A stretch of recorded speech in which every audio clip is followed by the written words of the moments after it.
Halo, saya Super Arifin dan di video kali ini saya akan mereview sebuah portofolio yang dikirimkan oleh Ferry Sesmito Aji. Nah, dia ini dari SMK mau masuk kuliah dan katanya butuh review portofolio dia dari seorang fotografer profesional. Ini biasanya untuk jurusan DKV ya, kalau yang membutuhkan seperti itu atau enggak untuk jurusan perfilman dan lain sebagainya. Jadi kalau kalian juga sama baru lulus SMA atau SMK yang ingin melanjutkan kuliah tapi membutuhkan review portofolio, silahkan kirimkan aja portofolio kalian ke yusufmaulanarifin@gmail.com. Nanti akan saya review dan akan saya buatkan videonya. Atau jika kalian butuh secara tertulis, nanti akan saya buat secara tertulis dan saya akan berbicara sebagai pemilik dari javafotostudio.com.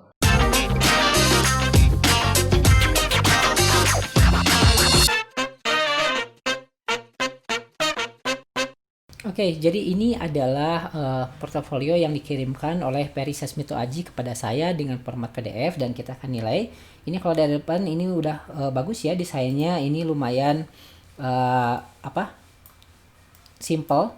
Terus di sini tulisannya besar, portofolio Peri Sasmito Aji. Terus di sini ada gradasi dari kuning ke kuning yang lebih tua. Oke, ini adalah biografinya. Katanya nama saya Ferry Sesmito Aji. Saya lulusan dari SMK Nasional Malang jurusan Multimedia. Saat ini saya sedang menempuh perkuliahan di Institut Teknologi dan Bisnis Asia Malang dengan program studi Desain Komunikasi Visual.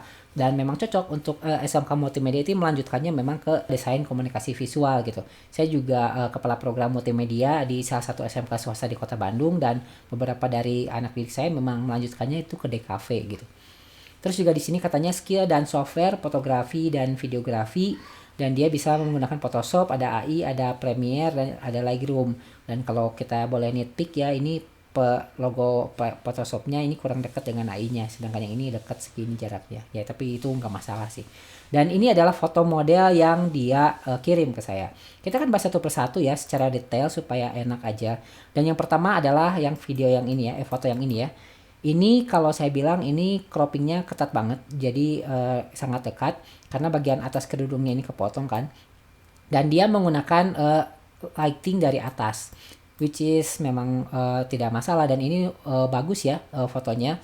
Backgroundnya blur, bokeh, terus juga poinnya langsung ke mata si modelnya ini. Cuman sayang karena lightingnya dari atas, area sini menjadi ada bayangan dan matanya itu menjadi kurang terang gitu, kurang terlihat. Ini bisa diedit, diperbaiki, diedit di Photoshop, membuat area ini lebih terang supaya point of interest-nya itu bisa langsung ke mata si modelnya.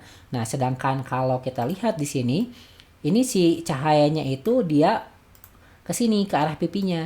Nah, gitu. Jadi karena cahaya dari atas kan ke pipinya. Di bawah sini ada bayangan hitam gelap, itu bagus karena fotografi itu biar nggak flat memang harus seperti itu. Cuman ini tinggal sedikit aja diedit di area matanya. Terus kita lanjut lagi ke yang foto yang kedua. Ini modelnya masih menggunakan model yang sama. Ini simple pose melihat ke arah sana dan ini adalah foto yang cukup bagus. Cuman mungkin headroomnya entah ini terlalu atas atau enggak itu tergantung dari bagaimana kalian ingin mengambilnya. Tapi kalau saya pribadi mungkin saya akan lebih turunkan lagi bagian headroomnya ini supaya tidak terlalu besar seperti ini, tidak terlalu lebar seperti ini.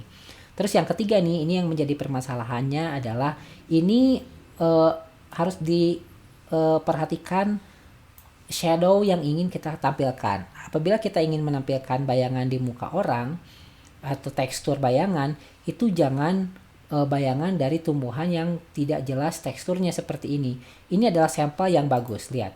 Ini adalah contoh sampilan shadow yang bagus. Dia itu memiliki repetisi atau pengulangan dan perhatikan tidak ada bayangan yang menutupi mata. Sehingga saat kita melihatnya juga terlihat bagus dan konsisten gitu. Berbeda dengan yang tadi. Nah, ini karena tumbuhan jadi ada yang menutupi hidung sebagian, ada yang kesini, ada yang kesini, ada yang menutupi mulutnya sebagian, ada yang menutupi giginya sebagian dan itu bisa menjadi masalah. Jadi kenapa ya saran saya ini fotonya kurang bagus karena tadi kalau misalkan menggunakan bayangan misalkan teralis pagar atau mungkin ram kawat itu akan membuat fotonya menjadi lebih bagus dibandingkan dengan menggunakan bayangan dari tumbuhan seperti ini. Itu kritik saya ya. Jadi ini model laki-laki kayaknya ya. Dan ini sudah lumayan bagus, cuman kalau saya akan turunin ke bawah seperti ini karena kita akan fokusnya kemana nih, apakah ke orangnya atau ke motornya. Kalau ke motornya mungkin bisa lebih geser sedikit ke kiri dan lebih turun sedikit, jadi si modelnya ini menjadi backgroundnya gitu, menjadi di belakang, dan menjadi point of interestnya itu adalah motornya. Terus yang selanjutnya adalah foto model yang di atas, ini model cewek, dan ini bagus, saya suka. Si modelnya ekspresinya juga pas, terus mendapatkan lighting yang tepat sehingga lebih cerah wajahnya, dan yang lainnya ini ngeblur, dan di belakang juga ngeblur. Ini bagus fotonya. Terus yang satu lagi seperti yang tadi saya bilang, hati-hati kalau ingin menggunakan foreground di depan wajah itu harus memiliki jarak sehingga terlihat ngeblur. Kalau seperti ini lihat kurang enak aja gitu dilihatnya kalau menurut saya sih. Jadi ada bagian-bagian yang menutupi mulutnya. Nah ini seperti ini. Terus jadi ini solusinya tinggal geser angle pemotretannya aja sih. Jadi jangan sampai menutupi elemen-elemen yang malah membuatnya menjadi terlihat kurang bagus aja. Kalau saya seperti itu. Jadi itu untuk review foto modelnya. Kita akan lanjut lagi ke foto produk. Nah, foto produk di sini akan kita bahas. Ini gelas, isinya ini nggak tahu tumbuhan ya, atau mint atau apa, daun mint. Nah, yang jadi masalah saya di sini adalah saat kita melihat apa point of interest kita. Mata kita langsung tertuju ke sini, ke yang hitam putih ini. Kenapa? Karena warnanya itu striking. Jadi si putihnya ini sangat mengganggu, dan juga ada garis hitam kabel ini gitu.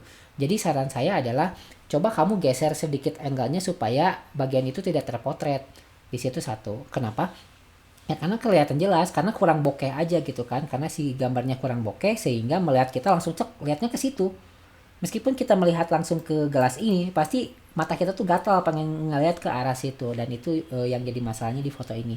Mungkin lain kali bisa digeser angle pemotretannya supaya objek-objek yang malah mengganggu hasil kalian itu ya bisa dihindari tanpa harus cropping atau tanpa harus dihilangkan di Photoshop. Tinggal geser aja angle-nya, itu bisa lebih gampang. Terus yang selanjutnya adalah tentang yang ini nih, menyemprotkan cairan untuk ke apa nih? Ini kayaknya harusnya buat jok deh ya cairannya, tapi dia ke bodinya ya nggak apa-apa.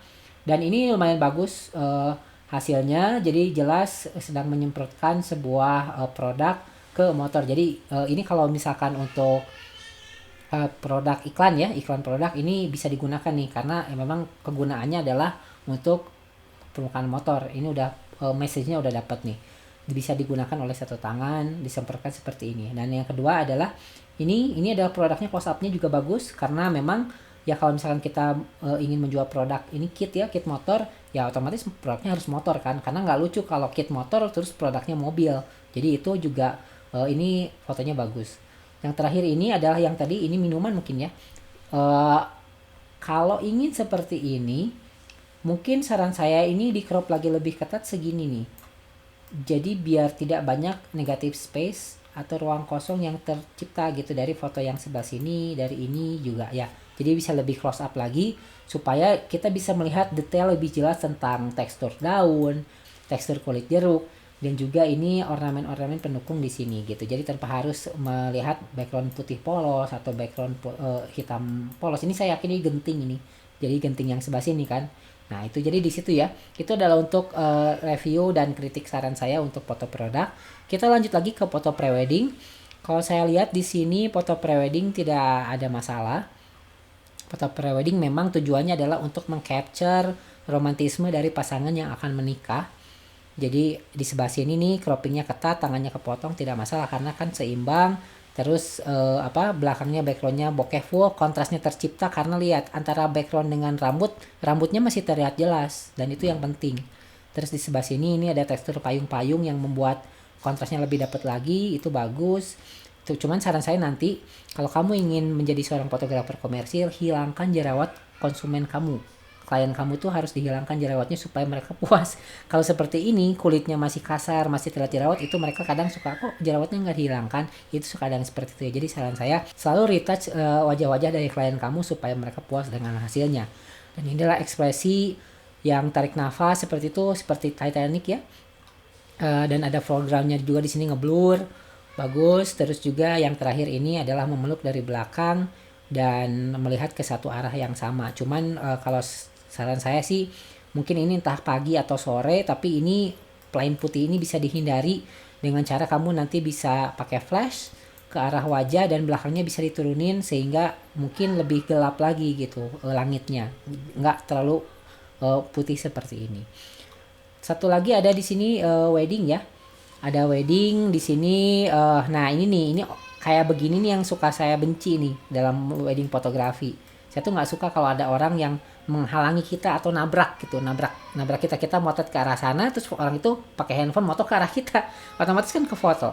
Ya mau nggak mau kalau sudah seperti ini ya kita harus edit, kita harus hilangkan di Photoshop, dihilangkan aja orang ini, bisa menggunakan stamp tool atau bisa menggunakan tools yang lain. Yang penting hilang aja. Karena kalau kita liatin kan ngeganggu banget kan, dia lagi pegang handphonenya kan, memotret tangan kan, memotret ini atau ngevideoin, dan itu harus kita hilangkan.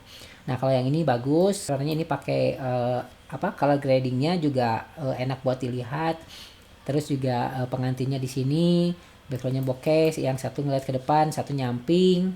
Terus juga ini ekspresi candid, si ceweknya juga tertawa lepas, tidak dibuat-buat, dan ini juga ya cuman ini aja sih yang saya tadi tidak suka karena ada orang yang mengganggu, dan itu adalah hal yang sering terjadi di wedding fotografi gitu. Dan ini adalah hasil lainnya, katanya lebih ke banyak interior atau eksterior. Jadi point of interestnya mungkin lentera ini karena belakangnya kurang ngeblur aja sehingga kita jadi terlalu rame sih di situ. Kalau mau fokus ke kayak lampu ini ya pakai lensa yang bukaan besar sehingga bisa lebih bokeh lagi belakangnya. Kecuali kalau kita mau nampilin secara keseluruhan seperti ini bagus. Terus juga ini ada api di depan, cuman sayangnya ya apinya sore-sore atau siang-siang nih ya. Jadi kurang kontras aja antara api dengan tanahnya di situ. Kalau itu seperti itu, tapi ya bagus konsepnya. Cuman kalau ada orang yang duduk di sini mungkin lagi menghangatkan, itu juga lebih bagus. Tapi ya itu kan pendapat saya aja sih. Terus yang ini ada tentang eh, kayak semacam kafe gitu atau taman gitu ya di situ. Terus juga ya ini sama meja dan kursi tempat makan, kayaknya ini sama, ini nomor 2 ini nomor 1 ini sama tapi dari angle yang berbeda, dan ini juga sama kayaknya tapi beda nih kursinya nih kayaknya ya. Jadi ini nomor 1 dan 2 ini berbeda. Dan ini ada video company profile, katanya Bumi Perkemahan Ledok Ombo. Oh mungkin ini yang tadi ini ada Bumi Perkemahan ya, kalau di Bandung tuh Ranca Upas namanya. Jadi katanya latar belakang masih kurangnya pengunjung di Bumi Perkemahan Ledok Ombo ini menjadi dirancanglah sebuah video company profile yang bertujuan untuk meningkatkan kualitas pengunjung.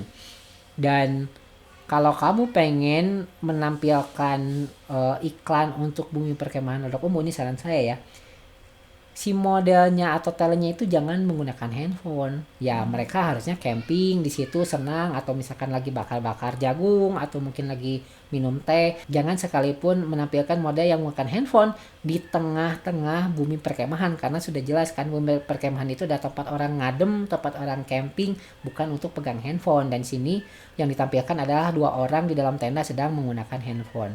Jadi itu kritik saya, jadi ini tolong diganti aja menjadi yang lebih memang relatable, yang lebih terhubung dengan si konsepnya, yaitu orang-orang yang memang berkemah dan camping di alam. Mungkin bisa duduk di depan tendanya, atau ini kan ada foregroundnya, ini yang bagian depan ini ada tempat buat tidur ya.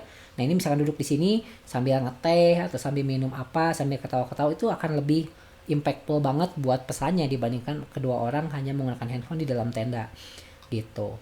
Terus ini sinopsisnya, katanya perkenalan suasana Ledok Ombo yang masih alami dikelilingi pohon pinus seperti juga omah kayu. Kemudian fasilitas yang tersedia di Ledok Ombo seperti Ledok Ombo Garden yang banyak taman bunga dan gazebo, pusat informasi yang bertempat di sebelah Ledok Ombo Garden, campground yang berjumlah 3 ground untuk para pengunjung kemah, piknik atau mengadakan acara bertemakan hutan. Terdapat musola dan toilet, bike park untuk para pecinta sepeda memacu adrenalin. Terdapat kafe Omah Akar dan kafe Pinus untuk para pengunjung bersantai. Ada beberapa liputan acara yang pernah diadakan di Ledok Ombo seperti event Winardi, Santoso, Klub Pondawin, dan Jambore Pramuka. Storyboard seperti ini, dan saya tidak melihat videonya, mungkin belum beres atau belum, nanti tolong dikirim ya videonya, saya pengen lihat juga seperti apa.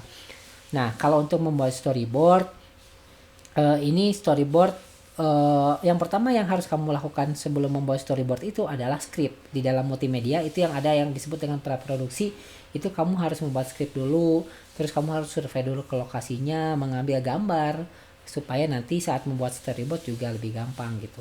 Jadi ya itu tadi, mungkin ini ada di sinopsisnya ya.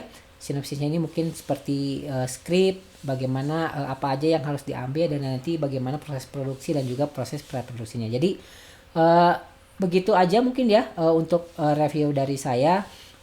Overall fotonya banyak yang bagus tapi juga banyak yang memiliki kekurangan dan itu bisa diperbaiki lagi. Sukses terus untuk Ferry Sasmito Aji. Demikian video tentang review ini, semoga bermanfaat buat kalian juga. Jangan lupa yang ingin direview portofolionya silahkan kirimkan aja melalui email ke yusufmuarifin@gmail.com dan semoga bermanfaat. Saya Yusuf Marifin, like, comment, dan subscribe dan